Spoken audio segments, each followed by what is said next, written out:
With the many different announcements of the new Final Fantasy VII Remake coming up, I realized that I have never played Final Fantasy VII in my entire life, even though I was pretty much a PS1 guy back in the day. My PS1 games consist of fighting games like Tekken 3 or platforming games like the original Crash Bandicoot. Final Fantasy has never piqued my interest when I was a kid, and even all the way through my teenage years. It's only recently that I picked up the original Final Fantasy VII, and while I bought the PC version of the game, the mods that I tried to install didn't work, and I can't play the game with a controller, so I just end up playing the PS1 version and only installing the translation mod. I'm planning to do a retrospective uncap on this game, but unfortunately there are so many games being released in the past couple of weeks that I'm planning to play and review, and I didn't have enough time to sink into this game. I'm only around 26 hours in, and I'm only on disc 1. Real life has managed to make it a lot harder for me to manage my time and make room for reviews, and I have to do reviews because they're the only videos that YouTube would let me monetize. And speaking of monetization, YouTube will demonetize this video for, well, I guess I talk about censorship for a brief moment. So if you want to support my work,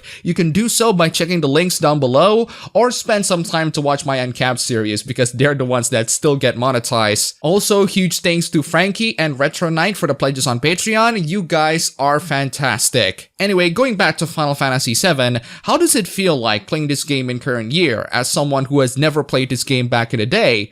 Honestly, I think it still holds up. I'm still able to play this game just fine, get through the story just fine, and even appreciate the low polygon models, low resolution textures, and the reliance on low quality FMVs for a lot of the game's cutscenes and backgrounds. And I have zero nostalgia for this game. I've only gotten myself into JRPGs just around 2 years ago. Sure, there are some mechanics that are outdated. Sure, the game doesn't always tell you where you should go next, but that can be fixed with a handy guide on hand, which incidentally also tells me that spamming beta to everything just solves most problems. Now, I'm only on disc 1, so I can't tell if the game is still amazing and all of that, but for my first 26 hours of this game, I can tell you a couple of things. I think I understand why people consider this game a masterpiece, and why some people say it's overrated. From what I've played, I don't think the game's story is really that amazing. I've certainly played better JRPGs with better story and characters, and hell, I can even say that I've played better Final Fantasy games.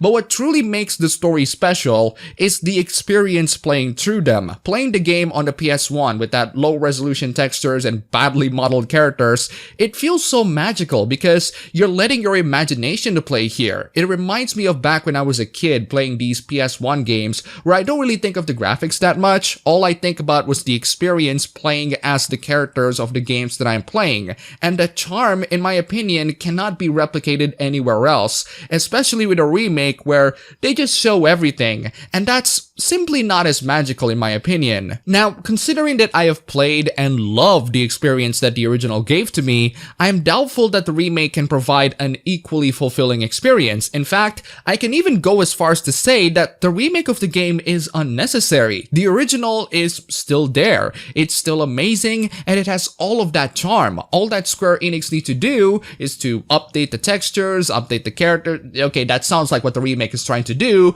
but I prefer to have a remastered version of the game rather than a remake of the game, if you catch my drift. But unfortunately, I don't think we're gonna see an actual remastered version of Final Fantasy VII, or at least a fully remastered version of Final Fantasy VII. Sure, the game has been re-released on many different platforms, sure, the game's textures have been updated in some respect, but it doesn't feel like an actual remaster. It's almost like a partial remaster. This is also my issue with Final Fantasy VIII Remaster. If you go on Steam right now, you'll see so many people complaining about the poor quality of the remastered version compared to the original, to the point where it feels like a $10 mod for a game that only cost $10 in the first place, at least in my country. So you pay $20 for the base game and a not so good mod where you can just grab the original for $10 and mod it for about 10 minutes for free. The Final Fantasy modding community on PC is still active to this day, and they have been producing a lot of great mods for the game. But the thing is, as much as I love to rag on to Square Enix for their not so good remaster, unfortunately they're doing the best that they can do with what they have. which is not much. I've heard from so many people in the past that the source codes for the older PS1 Final Fantasy games are pretty much lost. And after a little bit of digging, I can confirm that this is true. Here's an article from VG247 detailing why. Now, this article surely aged well, knowing that the game just came out, but it's still interesting to understand why it's difficult, not impossible, for Square Enix to pull off a remaster of this game. Turns out that back in the 90s, Square, and just Square before they joined up with Enix, didn't have a proper system for archiving and saving their works after release, which means that things would be lost, and they would quickly be lost. Turns out that the bad PC port of Final Fantasy VII is all thanks to Square not giving the source code to the guys who made the PC port.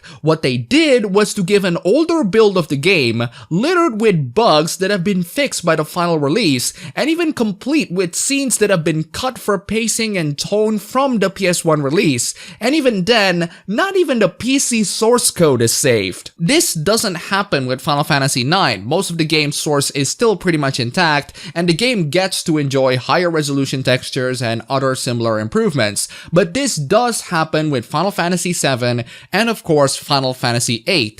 But even then, there are some aspects that Final Fantasy IX didn't save. The pre-rendered 3D backgrounds of Final Fantasy IX, for the most part, has been lost. All of the backgrounds in 7, 8, and 9 were created at a far higher resolution than needed, then compressed down to fit into the low 4:3 aspect ratio resolutions. If all of these things were saved, we could have higher resolution versions of the PS1 games, but unfortunately, they weren't saved. So there you go, the remastered version of the game sucks, and it sucks for an understandable reason. Square Enix is practically trying to glue together a broken vase. So while I do feel that a remastered version of the game is preferable than a remake, I can totally understand why Square Enix would do a remake. They don't have the source code for the original games, so they have to either make the original game again from scratch, or make an entirely new game that is based on the original, which is what they did with the Final Fantasy VII remake. If anything, this entire thing makes me to appreciate the Final Fantasy VIII remastered version a lot more. Them trying to re-release this game into the modern public to many different modern systems, no matter how imperfect they are, shows that they do care for their older titles. They want to do whatever it takes so that people can play them and enjoy them. If Square didn't advertise this game as a remaster, people probably wouldn't have too much issues with it, but they did, and unfortunately the negative reception that the game got relies entirely on the fact that it advertised itself as a remastered version of the game. Except the game isn't actually being remastered, as there are a lot of aspects in the game that doesn't feel like remaster. Not to mention that some characters are being censored from the original and some not, bizarrely. Also, did you know that if you access the Steam version of the remaster edition, it goes straight into the page, but when you access the original version, there's an age check. Now, why is that, you might ask? I have no idea, but it really makes you think, doesn't it? But here's an interesting thing that I found as I scoured through the internet for more info. Turns out that Final Fantasy is not the only game that lost its source code, and I'm not the only one who said it. It's Square Enix's own CEO, Yosuke Matsuda, who said it in an interview. He said that back then, you just make the game and done. Not once it has occurred to them in how to sell them down the road. Sometimes customers ask, why haven't you released game yet? And the truth of the matter is because the team doesn't know where it has gone. And there you go. That answers the question in why you didn't see remasters of some old games, not just from Square Enix. But even then, Square Enix is doing whatever it takes to bring all of their older titles into the modern era. Their Mana re-releases like Collection of Mana on the Switch and a 3D remake of Trials of Mana are some of the examples on their attempts in bringing these games into the modern audience and modern systems. They're also doing it for Romancing Saga 3 and Saga Scarlet Grace Ambitions, all of which will be released in many of the current gen platforms. Square Enix has their faults,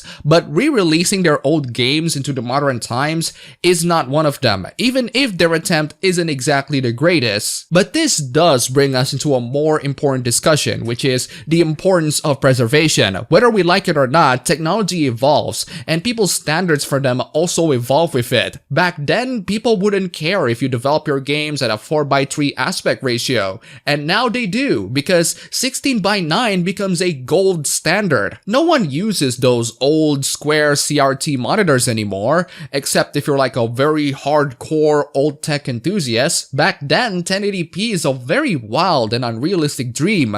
Now, it's the absolute bare minimum for pretty much any piece of entertainment out there, whether it be video games, films, or YouTube videos. With the evolution of technology, we see a lot of old entertainment products being remastered for the current generations, and that's absolutely fantastic, but it doesn't always happen to everything. For example, Sega years ago reported to have pretty much lost the source code for their old arcade games. Then there's the Blade Runner adventure game from Westwood. You won't be seeing a remaster of that game because the source codes are missing. But that being said, you are still able to play this game through the use of ScumVM. One of my favorite shooter series, No One Lives Forever, is pretty much abandonware at this point, and you're not going to be able to see any re-releases or remasters for the games because actually that one is because of trademark issues and corporations being greedy and apathetic. So lost codes, trademark issues, what else? So games being prevented from re-release thanks to missing source codes or corporate greed is nothing new.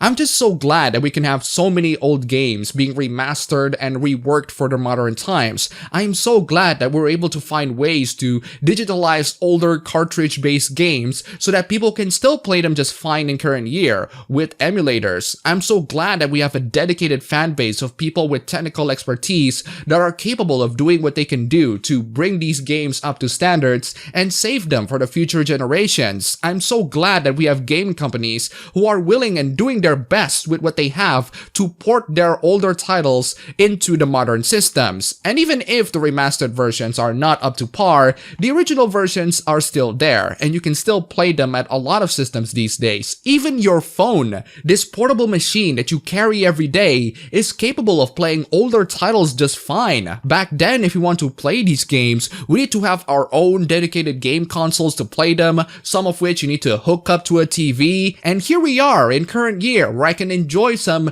good old Earthworm Jim with a dedicated wireless controller. Oh, by the way, did you know that someone managed to extract the ROM of Seiken Densetsu 3 or Trials of Mana from the collection of Mana on Nintendo Switch and make it to actually work on a Super Famicom? That's pretty freaking cool. And speaking of emulators, I just realized how important they are in shaping my perception of video games. Persona 4 isn't exactly the first JRPG that I've ever played, but it's the one that brought me to appreciating JRPGs. That wouldn't happen if I didn't choose to emulate the PS2 version of the game on PC. I used to have a PS2, but it's now lost like everything else in my life. I wouldn't have gone into the Persona or the SMT series in general if it weren't for emulators, and without them, I wouldn't have gotten into playing more and more JRPGs, including the proper PS1 version of Final Fantasy VII. There are so many games that I play on the emulators, so even if you cannot remaster these games to current year standards, at the very least, let us save the digital versions of these games and play them through emulators. They play such an important role in my gaming experience, and maybe yours too, but I feel like their contribution has been underappreciated or even mocked because of piracy concerns and all of that. I think you all get the moral of the story, but in case you missed it, let me reiterate because this is very important for the future generations. Archive your works. And it's not just so that you don't lose it, it's also so that you can rework it again for the future generations so that they can enjoy it too. It's not just limited to video games. If you're making animes or films or even short comics on the internet, having the original files for them is absolutely paramount for the sake of preservation and restoration in the future. And if you can't save the source codes, at the very least, save their digital copies. They're much easier to copy, and even if they're being pulled off of store shelves, see the PT demo and Scott Pilgrim video game, at least we still have them somewhere.